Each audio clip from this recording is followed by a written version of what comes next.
अब हम बात करेंगे बायोस्टैटिक्स में डाटा रिप्रेजेंटेशन का शेष पार्ट जो रह गया इससे पहले भी जो करा था।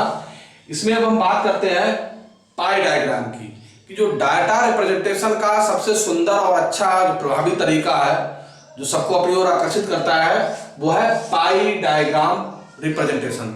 तो पाई डायग्राम रिप्रेजेंटेशन क्या करते हैं कि पहला जो हमारा डाटा होता है उसको हम टेबलाइज करते हैं, टेबल बनाते हैं। इससे क्या है, जैसे आपने देखा होगा कि जब बहुत सारे चुनाव चल रहे होते हैं तो सर्किल आता बना हुआ, उसको पता चलता है इस पार्टी को वोट मिले, इस पार्टी को इतने वोट मिले, इस पार्टी को इतने वोट मिले।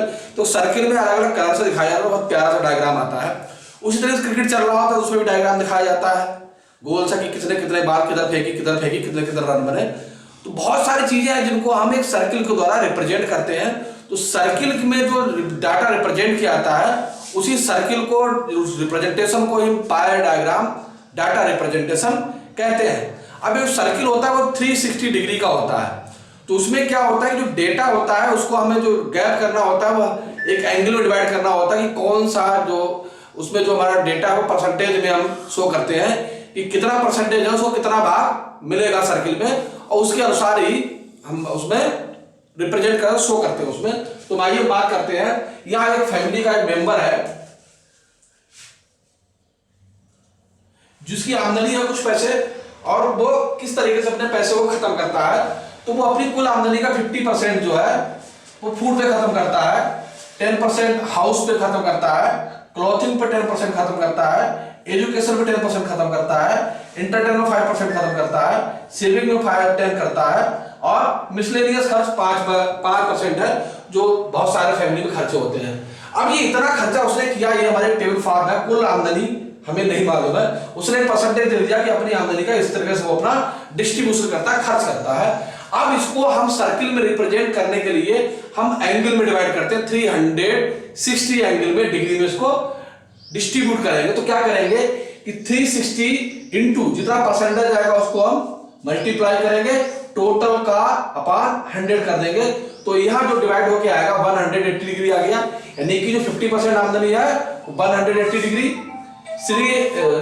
360 का 10 इंटू 36 डिग्री।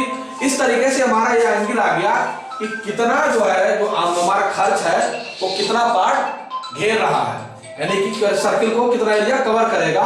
तो इस तरीके से रिप्रेजेंट करते हो। तो हम अब जो यहाँ पर हमारा आ गया 180, 36, 36, 36, 80, 36, 80। अब इसमें हम देखते हैं कि इसमें इसको हम जो यहाँ पर वैल्यू आई है इस वैल्यू को हम सर्किल में किस तरीके से एडजस्ट करते हैं। तो 50% यानी 50% आधा जो हमारा सर्किल है वो हाफ सर्किल गिर गया, फिर 10% हाउस का, क्लॉथिंग का। इस तरीके से सर्किल में हमने जो हमारी आमदनी थी और खर्च था उस सर्किल के द्वारा जो रिप्रेजेंट किया है, जो अलग अलग एंगल से सर्किल शो करता है, अलग अलग एंगल को कोण बनता है। इसमें जितना एंगल का डिग्री का कोण बनेगा वो उतना ही रिप्रेजेंट कर रहा है, यानी कि उस एरिया को। अब इसको हम क्या करते हैं, इसके साथ साथ अगर इसे कंप्यूटर से तैयार करते हैं तो उसमें अलग अलग कलर से भी हम दिखा सकते हैं, जिसको बहुत आसानी से सिंप्लीफाई तरीके से समझ सकते हैं। तो इस प्रकार से जो डेटा का प्रेजेंटेशन किया जाता है is called pi diagram data presentation. अगला हमारा आता है पिक्टोग्राम। तो पिक्टोग्राम में क्या होता है, पिक्टोग्राम में जो डेटा का प्रेजेंटेशन है, जो वैल्यू है, जो नंबर है, उसको रिप्रेजेंट हम किसी पिक्चर के द्वारा करते हैं, उसी को कहते हैं पिक्टोग्राम। तो उसको हॉरिजॉन्टल या वर्टिकल करते हैं। अब पिक्टोग्राम में क्या करते हैं, यहां पर हमने ले लिया इस तरीके से, और हमने मान लिया कोई मान लो कि वैल्यू है, मान लो ABC हमारा फील्ड है जिसमें जो हमारा एग्रीकल्चर है, प्रोडक्शन जो हुआ है, एक में 700 किलोग्राम हुआ है,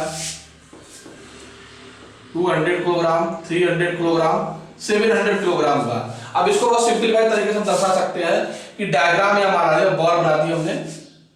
अब यहां हमने बना दिया ABC और यहां हमने वैल्यू रख दी 0, 100, 200, 300, 400, 500, 600, 700।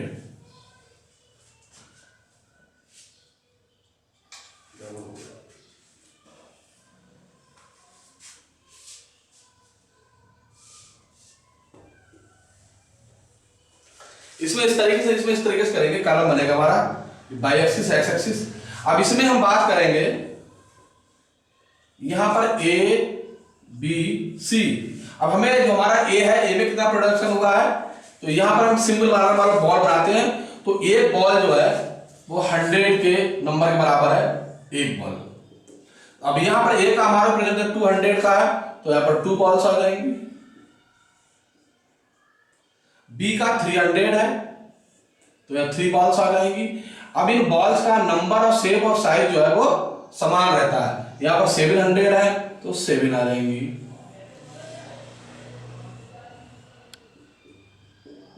तो इस तरीके से जो डेटा का रिप्रेजेंटेशन करते हैं कि 3 हमारे एग्रीकल्चर फील्ड लाइन में कितना प्रोडक्शन हुआ है, वो इस तरीके से हम डायग्राम के द्वारा रिप्रेजेंट करते हैं। इसे हम कहते हैं पिक्टोग्राम। ये वर्टिकल और हॉरिजॉन्टल दोनों हो सकता है। तो इसमें क्या है, ये बहुत ही ये भी अच्छा सुंदर पर जो है सिंप्लीफाई है, बच्चों को पढ़ाने का काम आता है। इसमें क्या है, अलग अलग पिक्चर्स को हम प्रयोग कर सकते हैं, वर्ड ले सकते हैं, बॉल ले सकते हैं, कुछ भी हम जो डायग्रामेटिक है पिक्चर्स में हम डाल सकते हैं। उस पिक्चर का एक नंबर होता है, उस पिक्चर हमेशा जितने भी डाटा प्रेजेंट करेंगे सब में शेप और साइज का सिमिलर रहेगा, नंबर की वैल्यू है वो भी सिमिलर रहेगी।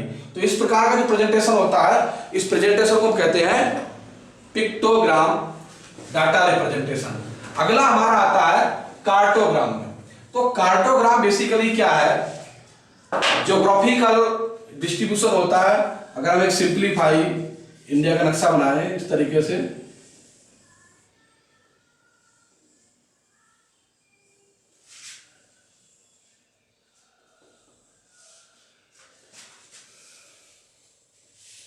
अब हमें पता करना है कि किसी कार्टोग्राम में कि किसी कि इंडिया में जो राइस प्रोडक्शन होता है कितना कहां कहां होता है, तो उसको हम डॉटेड लाइन से मैप में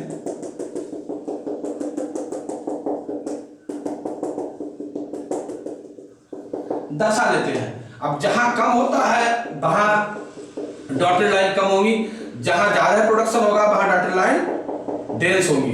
तो इसके द्वारा जो मैप में जो डेटा रिप्रेजेंटेशन किया जाता है वो कहलाता है हमारा कार्टोग्राम रिप्रेजेंटेशन।